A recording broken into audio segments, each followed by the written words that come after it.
Ugh. Ow. Have you ever felt like your shoulder's been bothering you? Well, here are some tips to help your shoulder to stop hurting, okay?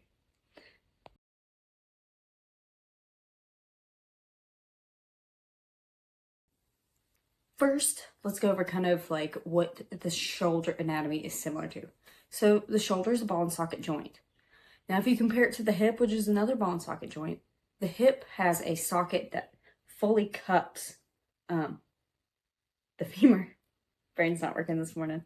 That fully cups it. So it is one of your most mobile joints, but that one is more stable because it fully encompasses the head of the bone. The difference with the shoulder is it is a ball and socket joint, but it fits a little bit more like this. So you have more range of motion with the shoulder, which makes it less stable. The more motion you get from the joint, the less stable it's going to be without muscular involvement. So what are some ways or some reasons why your shoulder could be hurting you? So one could be weakness. We're weak maybe in our back because our shoulder blades and our back help stabilize the joint. We're super strong in the chest. Could be that we're stiff as a board. We're not flexible at all. Or an actual injury. So that could also be a reason, like you fell off something, grabbed, tore a muscle, or anything that could have caused an injury to that. So exercises to prioritize are stuff to strengthen your shoulder blades.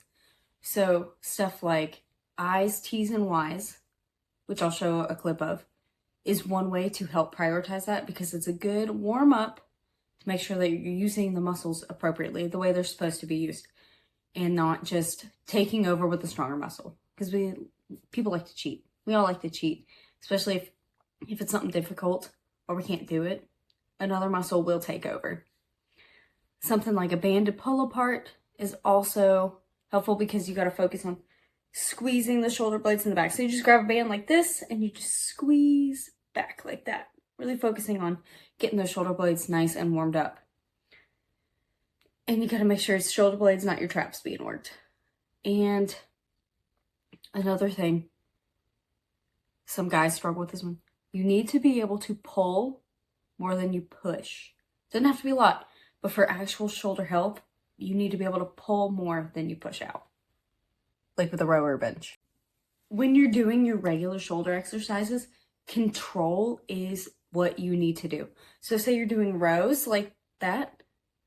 A lot of people, when they have a lot of weight on there, they'll lean back and use momentum to pull it. No, what we're looking for is a nice, good shoulder blade squeeze in the back, really strengthen up the back muscles. Yeah, you can move more weight the other way, but if we want to actually be strong in our back, prioritize squeezing those shoulder blades. And similar thing with the lat pull down. When you pull down, don't lean back as far with it. I mean, you can find a stable position and pull. Keep it controlled though. Control the movement.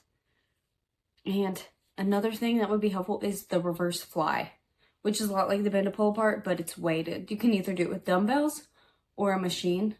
And again, the whole focus of this particular movement is to squeeze those shoulder blades. Your arms are along for the ride. The shoulder blades are the main mover or the one we're trying to target. You can foam roll your upper back to help with the stiffness and lack of flexibility. Specifically the upper back. You don't want to foam roll the lower back too much.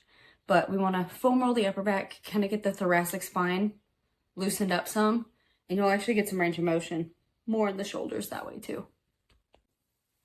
And if your imbalance or issues with your shoulder comes from being too tight, you can also do some chest stretches like the door frame stretch, where you kind of stick your elbow in the door like this.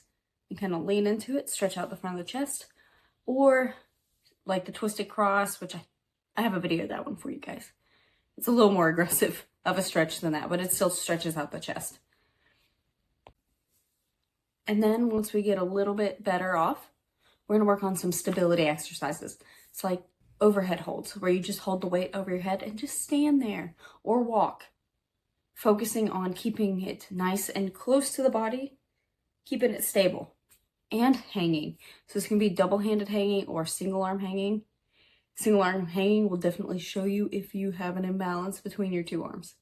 But hanging and overhead holds are a good way to train stability, or even plank holds, or maybe scapular push-ups, whatever. We want to work on stability. So some of these I would implement in my warm-ups, like the banded pull-aparts, maybe even some scap pull-ups, scap push-ups, eyes, T's, and Y's. I would implement that in the warm-ups and then really focus on the other stuff while I'm actually doing my workout. So I would program my workout with those other exercises in mind. And implementing these things over time can help your shoulders. I've got several shoulder injured clients that say that they're feeling substantially better than when they started with me because of all the stuff that we've done to try to strengthen up their shoulders. I hope y'all have a great day. Thank you for making it this far in the video, and God bless.